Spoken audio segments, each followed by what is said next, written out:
बच्चों, कभी आपने सोचा है कि नेचर की बड़ी अजीब क्रिएशन है ये इंसान? देखो, नेचर में इतनी सारी चीजें हैं, पेड़ पौधे, पता नहीं कितने तरह के जानवर। पर कभी किसी बिल्ली ने ये नहीं सोचा कि वो पंछी की तरह हवा में उड़ पाए? अफ्रीका के जंगल में बैठे किसी शेर ने ये सोचा कि इंडिया के जंगल के शेर चाचा को उसका हालचाल पूछा जाए? पर इंसान ने ये कर दिखाया। उसे पंछी दिखे, उसने सोचा कि पंछी क्यों हवा में उड़ पाते हैं। उसने सोचा और ढूंढ निकाले एरोप्लेन, और वो पंछी से तेज हवा में उड़ना सीख गया। आप यहाँ बैठे बैठे दुनिया के किसी भी कोने में बैठे आपके दोस्त के साथ बात कर सकते हो, उसके साथ आपकी फोटो शेयर कर सकते हो। ये सब चीजें इंसान ने सोची और कर दिखाई। क्यों? क्योंकि इंसान सवाल पूछना जानता है और उनके जवाब ढूंढने की कोशिश भी करता रहता है। तो हम कहते हैं कि इंसान बड़ा क्यूरियस रहता है। जो चीज़ें अननोन है, उन्हें ढूँढने की कोशिश करता है और इस तरह से वो अपना नॉलेज बढ़ाता जाता है। इस वीडियो में हम जानेंगे ऐसा ही एक बहुत इंटरेस्टिंग सवाल और उसका आंसर ढूँढने की एक बहुत ही इंटरेस्टिंग जर्नी। आपके चैप्टर का नाम है स्पेस मिशन, और वीडियो के इस पार्ट में हम देखेंगे कि क्या होता है स्पेस मिशन, क्या होता है आर्टिफिशियल सैटेलाइट, इन सैटेलाइट से हम क्या काम करवाते हैं और इनके काम से कैसे इनके नाम भी है। उसके बाद हम देखेंगे कि सैटेलाइट कैसे ऑर्बिट में घूमता है और क्या होते हैं इन ऑर्बिट्स के नाम। तो चलो शुरू करते हैं आज का ये वीडियो, जो है फर्स्ट पार्ट आपके चैप्टर स्पेस मिशन का। तो इस कहानी की शुरुआत भी होती है एक सवाल के साथ। आप जब आसमान की तरफ देखते हो तो आपको बादल दिखते हैं। जैसे ही रात होती है तो झिलमिलाते तारे दिखते हैं। तो इंसान के जहन में ये सवाल था कि किस चीज के बने हुए हैं ये तारे। ये जो सूरज है, इसके चक्कर सिर्फ अर्थ काट रही है या और भी कई प्लैनेट्स है जो इसके चक्कर काट रहे हैं? इतना ही नहीं, अर्थ के चक्कर चंदा मामा काट रहा है, तो वो किस चीज का बना हुआ है? तो ये सब चीजें ऑब्जर्व करने के लिए, इनके बारे में ज्यादा जानकारी इकट्ठा करने के लिए हमने एक चीज ढूंढ निकाली जिसको कहते हैं टेलीस्कोप। कुछ याद आ रहा है? यस, इसके बारे में तो आपने नाइन्थ में ही पढ़ा है। इन शॉर्ट, एकदम सिंपल लैंग्वेज में मैं आपको बताऊं, देखो बायनाकुलर क्या काम करती है। बायनाकुलर से आप दूर की चीजें नजदीक देख पाते हो। टेलीस्कोप एक बहुत ही पावरफुल बायनाकुलर है, बहुत ज्यादा पावर है उसकी। इतनी ज्यादा पावरफुल है कि वो दूसरे प्लैनेट तक देख पाती है। बट हमें तो जानना है पूरे स्पेस के बारे में, तो हमें तो इससे ज्यादा पावरफुल चीज चाहिए। तो हमने सोचा कि अर्थ पर बैठे बैठे स्पेस के बारे में जानने से अच्छा क्यों ना हम स्पेस में ही चले जाए। और इसका जवाब हमें दिया चंदा मामा ने। देखो, चंदा मामा अर्थ के चक्कर काटे जा रहे हैं। यहाँ से कोई हमने वहां पे चार्जिंग करके भेजा है उन्हें, या पेट्रोल डलवाते हैं उनमें? कुछ नहीं, तो फ्री में अर्थ के चक्कर काट रहे हैं। तो क्यों ना हम भी कोई ऐसी चीज बनाए जिसको स्पेस में छोड़ दिया जाए और वो अर्थ के चक्कर काटती रहे और वहां की इंफॉर्मेशन इकट्ठा करती रहे, चीजों को ऑब्जर्व करती रहे। तो ये ऐसी चीज या ऐसा ऑब्जेक्ट जो दूसरे ऑब्जेक्ट के चक्कर काटते रहता है, उसको कहते हैं सैटेलाइट। देखो बच्चों, अगर कोई आपको ऐसा सवाल पूछे कि what is mean by a satellite, तो आपका जवाब क्या होगा? A satellite is an object that moves around a larger object. कितना आसान है। कोई आपको पूछे what is mean by satellite, तो आपका जवाब क्या होगा? और satellite is an object that moves around a larger object. आप जब मंदिर में जाके भगवान के चक्कर काटते हो ना, तब आप भी एक सैटेलाइट ही बन जाते हो। ये जो चंदा मामा अर्थ के चक्कर काट रहा है ना, तो वो भी एक सैटेलाइट ही बन गया। ये जो अर्थ सन के चक्कर काट रही है, इसका मतलब अर्थ भी बन गई सैटेलाइट। किसका? सन का। तो ऐसा होता है सैटेलाइट। ये सारे जो सैटेलाइट है, ये नेचुरल सैटेलाइट है, इन्हें हमने नहीं बनाया। अब जब हम खुद सैटेलाइट बनाएंगे और उसको अर्थ का या किसी और प्लैनेट का चक्कर काटने के लिए भेज देंगे, तो उसे कहेंगे आर्टिफिशियल सैटेलाइट। अब इस आर्टिफिशियल सैटेलाइट का काम क्या होगा? हाँ, इसे काम क्यों कहे? ये तो बहुत बड़ा काम है। आसान थोड़ी है एक सैटेलाइट बनाना, उसे लॉन्च करना और फिर स्पेस में भेज देना ताकि वो ऑर्बिट में अर्थ के या किसी और प्लैनेट के चक्कर काटता रहे। तो इसे हम काम नहीं कहेंगे, इसे कहेंगे स्पेस मिशन। एक तरह का स्पेस मिशन हम समझ गए, जिसमें हम आर्टिफिशियल सैटेलाइट को भेज देते हैं स्पेस में, ठीक है? अब ये उधर जाके स्पेस का रिसर्च तो करेगा ही, बट हम हमारा भी कुछ काम उससे करवा सकते हैं। जैसे कि अरे भाई सैटेलाइट तू ऊपर बैठा है, ऊपर से नीचे देख के हमें बता सकता है, कहाँ बादल मंडरा रहे हैं, कहाँ बारिश होने वाली है। इसका मतलब वो ऊपर बैठे-बैठे हमें वेदर प्रेडिक्शंस दे सकता है। मिलिट्री वाले भी सैटेलाइट से काम करवा सकते हैं। तो भाई साहब बताओ कि किधर है हमारे एनिमी के बंकर, क्या कर रहा है हमारा एनिमी? आप ऊपर बैठे हो ना, तो हमारा ये काम भी करवा दो। इसका मतलब इस टाइप के स्पेस मिशन में सैटेलाइट रिसर्च भी करता है और बहुत सारे यूज़फुल एप्लीकेशंस में भी हमारे काम आता है। तो ये हो गए एक टाइप के स्पेस मिशन। दूसरे टाइप के स्पेस मिशन है ना, वो तो बहुत ही स्ट्रेट फॉरवर्ड स्पेस मिशन है। इसका मतलब इनमें हम कोई सैटेलाइट नहीं भेजते स्पेस में, कि जिस बेचारे को किसी चीज़ के चक्कर काटने। दूसरे टाइप के स्पेस मिशन तो बड़े स्ट्रेट फॉरवर्ड होते हैं। बिल्कुल, यहाँ से एक स्पेसक्राफ्ट बनाओ और वो यहाँ से उड़ के चला जाएगा किसी और प्लैनेट पे, या फिर उड़ के चला जाएगा स्पेस में। जैसे ही वो किसी और प्लैनेट पे लैंड करेगा, वहाँ की इन्फॉर्मेशन इकट्ठा करके हमें यहाँ भेजता रहेगा। या फिर अगर आपने उसको स्पेस में भेजा है, तो वो स्पेस में घूमता रहेगा इधर-उधर और वहाँ की इन्फॉर्मेशन आपको बताते रहेगा। क्या आपको देखना है ऐसे वाले स्पेसक्राफ्ट? मैंने डिस्क्रिप्शन में लिंक दे रखे हैं। यूट्यूब पे नासा और बहुत सारे रिसर्च ऑर्गेनाइजेशंस के बहुत अच्छे-अच्छे वीडियोज़ है स्पेसक्राफ्ट के। आपको पता है मंगल पे क्यूरियोसिटी नाम का रोवर नासा ने भेजा है। आप उसके भी इमेजेस देख सकते हो। कोई भी यूट्यूब पे जाके इन स्पेसक्राफ्ट से मिली इन्फॉर्मेशन देख सकता है। तो जिनको इंटरेस्ट है डिस्क्रिप्शन में जाओ, उधर क्लिक करो और मस्त वीडियो देखो कि क्या चल रहा है स्पेस में। बहुत ही एन्जॉय करोगे आप वो सारे वीडियोज़। आप इंटरनेशनल स्पेस सेंटर से जो लाइव फुटेज दिखता है अर्थ और पूरे स्पेस का, वो भी देख सकते हो। ठीक है? बट ये सब करके मेरे लिए भी एक छोटा-सा काम कर दो। कमेंट सेक्शन में मैंने कुछ आसान-आसान क्वेश्चंस लिखे। जैसे कौन था वो पहला इंसान जो स्पेस में चला गया था? कौन था वो पहला इंसान जिसने चाँद पर सबसे पहले कदम रखा था? ये ऐसे क्वेश्चंस आपके objective type questions, 1 marker questions में आ सकते हैं। बड़े आसान क्वेश्चंस है, उनके आंसर भी कमेंट सेक्शन में कमेंट कर देना। अब देखो हमने देखा था कि सैटेलाइट क्या होता है, एक ऐसी चीज जो दूसरे चीज के चक्कर लगाती है। बड़ा आसान था।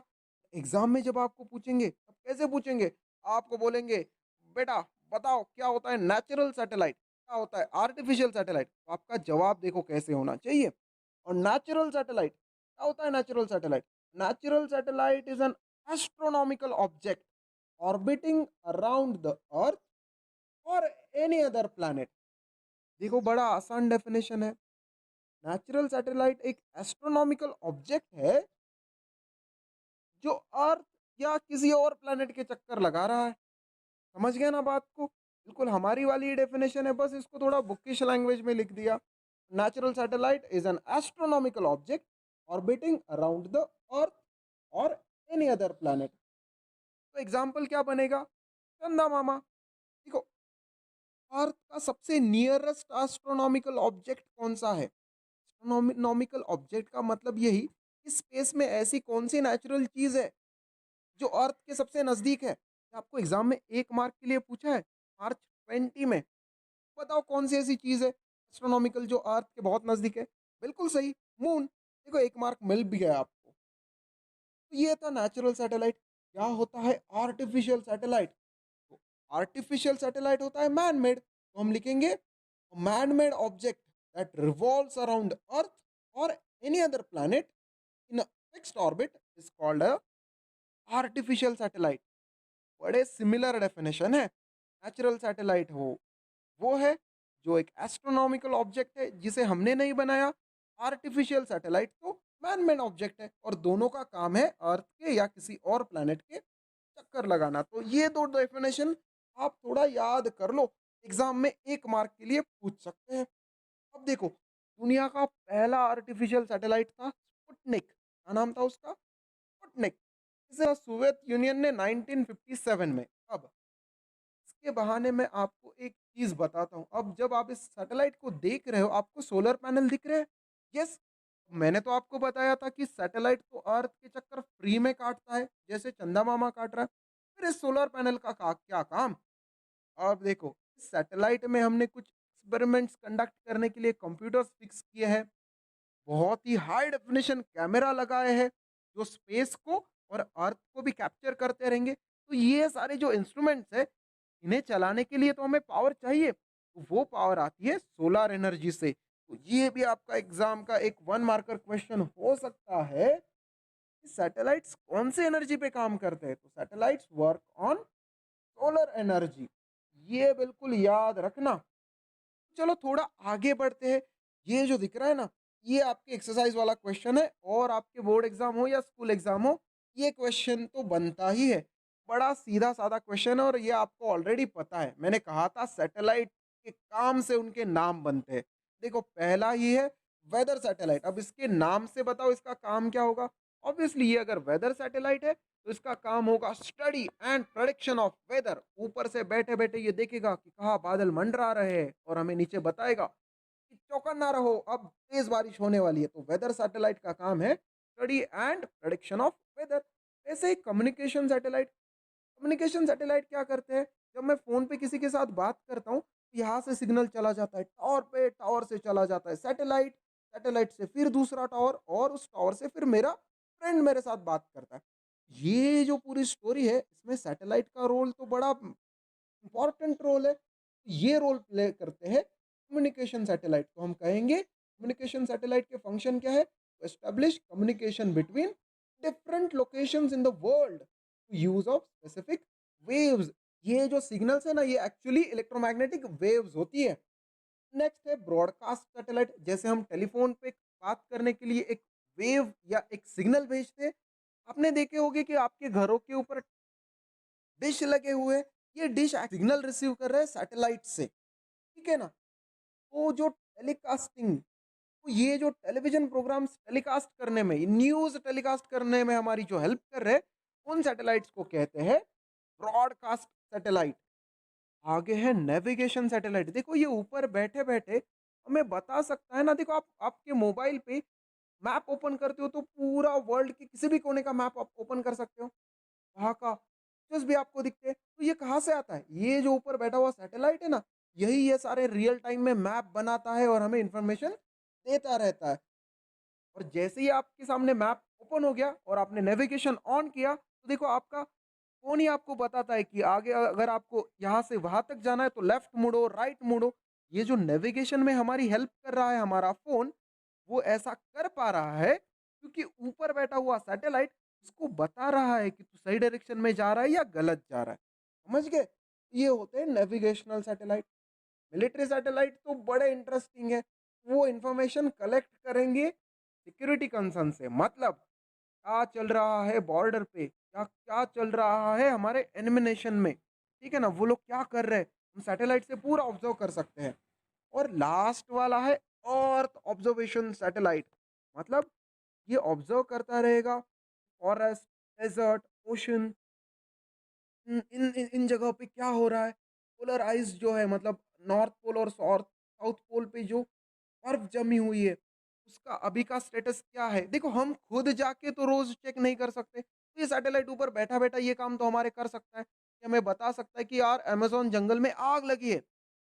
आग लगी ये पता करने के लिए अगर हम वहाँ जाते तो हमें पता भी नहीं चलता कि कहाँ तक जाएँगे हम। बट सैटेलाइट से एग्ज़ैक्टली पता चल सकता है कि हमें एक बहुत बड़ा फॉरेस्ट है तो किधर क्या हो रहा है।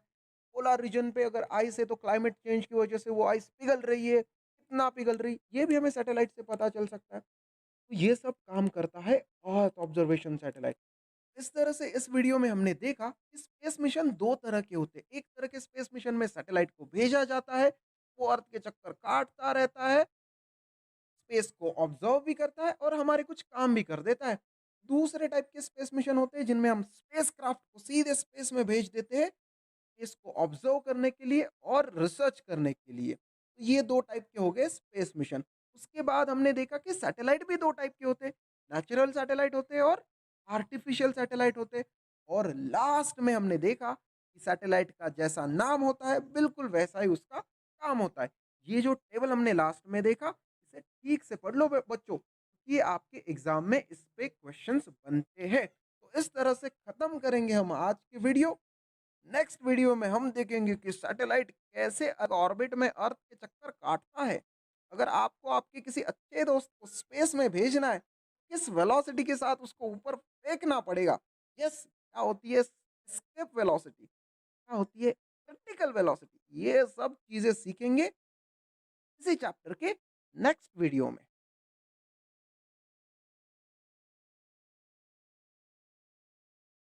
I hope you've all enjoyed this part of the chapter series just as you would enjoy your favorite book with a hot cup of tea. So, ECOT, that is everyone's cup of tea, will bring to you many more such chapter series along with detailed explanation and solution of the exercises that are there in your textbook.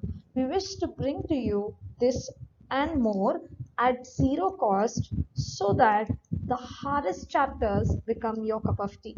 So, help us by clicking on this button. Get notified about our upcoming chapter series. Also, share it to help us define education through equality. Do message us any doubts that you have on our Instagram handle, everyone's cup of tea, and we promise to answer them. Thank you and keep sipping. Bye.